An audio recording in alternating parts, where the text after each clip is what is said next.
Professional wrestling is built on controlled chaos, but every few years, something happens backstage that the writers can't script and the PR teams can't spin. Something that makes the sports entertainment label feel a little too polite for what's actually going on. Right now, in February of 2026, we are witnessing one of those moments. The headline is simple. The ring general has declared war on the King of Kings. Gunther has exploded on Triple H. Here is the reality of the situation. WWE's carefully constructed hierarchy isn't just creaking under the weight of egos. It is crumbling. And at the center of the collapse is Gunther, the longest reigning intercontinental champion of the modern era, a man who has steamrolled everyone put in front of him. He has reportedly looked the chief content officer in the eye and told him no. This isn't just a disagreement over dialogue. This is an all-out mutiny. It has turned the locker room atmosphere toxic. It has threatened Gunther's own historic trajectory.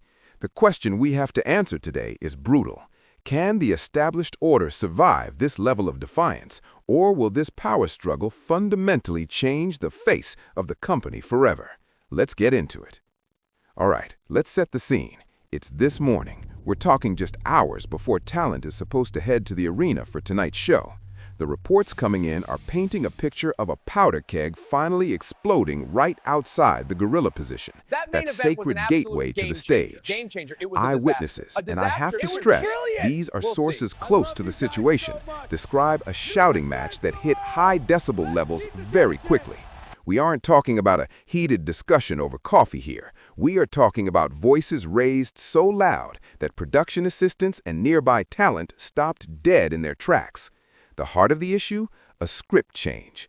Apparently, the creative team sent down a last-minute adjustment for Gunther's segment for tonight's show. We don't have the exact wording of the script, but we're told it involved a promo that required Gunther to show a level of vulnerability, or perhaps engage in a comedy bit, something that completely compromised the ring general identity he has meticulously built for 5 years. And Gunther's response? A blunt refusal. This wasn't a negotiation, it was a veto. Now imagine you're Triple H. You've built this new regime on best for business and a certain level of talent cooperation. Having a top champion, your champion, publicly or at least semi-publicly in the hallway, refuse a creative mandate, I will defend it against anyone who dares to challenge his authority since he took the reins. You could see the visible frustration on his face reportedly. He's trying to maintain order, trying to be the CEO, but Gunther is treating him like just another opponent he can intimidate. The air backstage right now? Toxic isn't strong enough. So what does Gunther actually want? It's bigger than just scrapping one bad line of dialogue. This has turned into what we're calling the autonomy ultimatum. Sources indicate Gunther has laid out specific demands for total creative oversight. We're talking about two specific things: complete control over the structure of his matches, meaning no one dictates the pace or the finish but him and his opponent, and final say on all his promo content. And this brings us to the fascinating philosophical clash.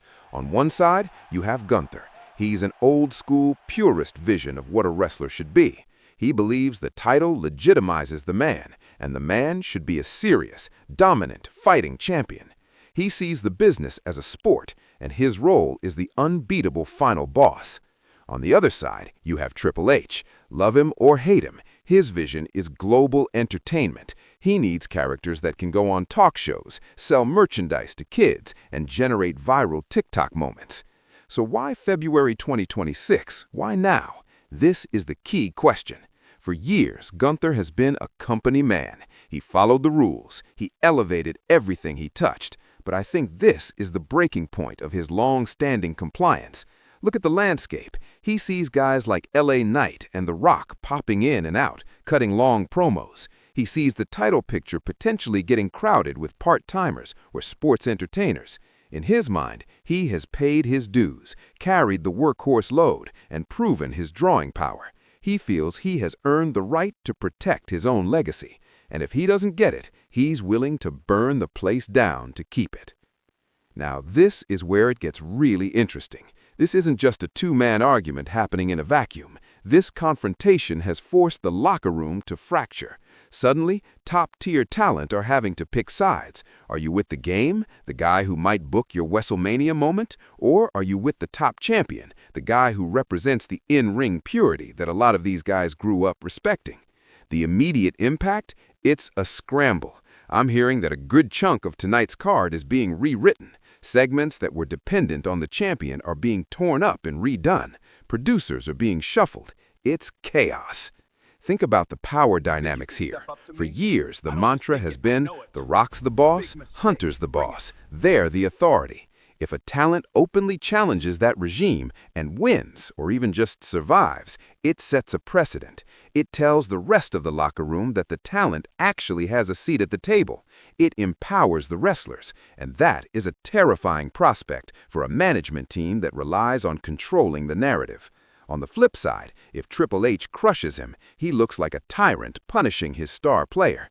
It's a lose-lose if you don't handle it perfectly. But let's talk about the biggest risk here, and it's a real one. If this creative stalemate continues through the week, if Gunther refuses to budge and Triple H refuses to cave, there are nuclear options on the table. Option 1, the D-push. We've seen it happen to countless stars. You go from main eventing to opening the show, from winning clean to losing by distraction, from being undefeated to eating pins. They can slowly bleed the credibility out of the ring general until he's just another guy. Option 2, forced title vacation.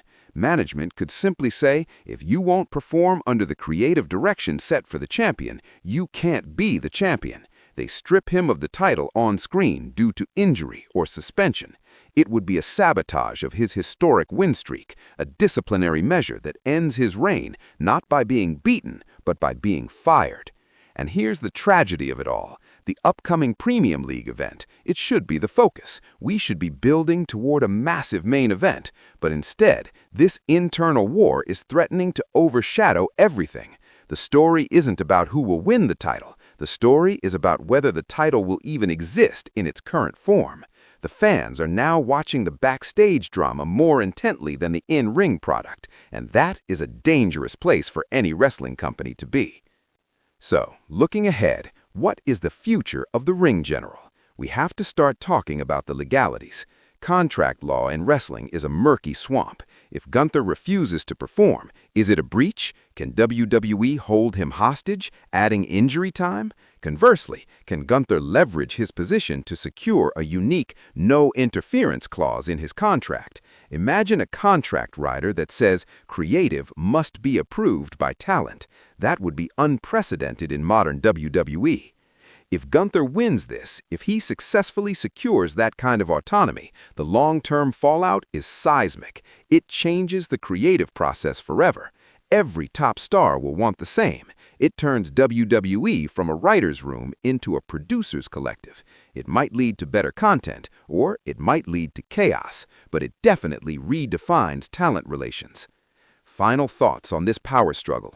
This is a test. It's a test of Triple H's ability to manage alpha personalities, something he himself was famous for. And it's a test of Gunther's leverage. Does the company need him more than he needs them?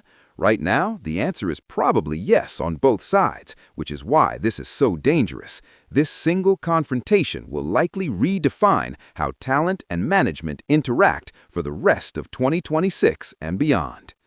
And that is where we stand as of right now. A ring general standing his ground against the King of Kings. It's a clash of eras, of philosophies, and of egos. We will be watching the situation like a hawk here at Wrestling Recap, and the moment that belt changes hands, or the moment a handshake is made backstage, you will hear it here first. What do you think? Is Gunther right to stand up for his character, or is he risking everything for pride? Let me know in the comments below. I read them all. Don't forget to like and subscribe for the latest news and rumors from the Squared Circle. My name is your name, and I'll see you ringside for the next one.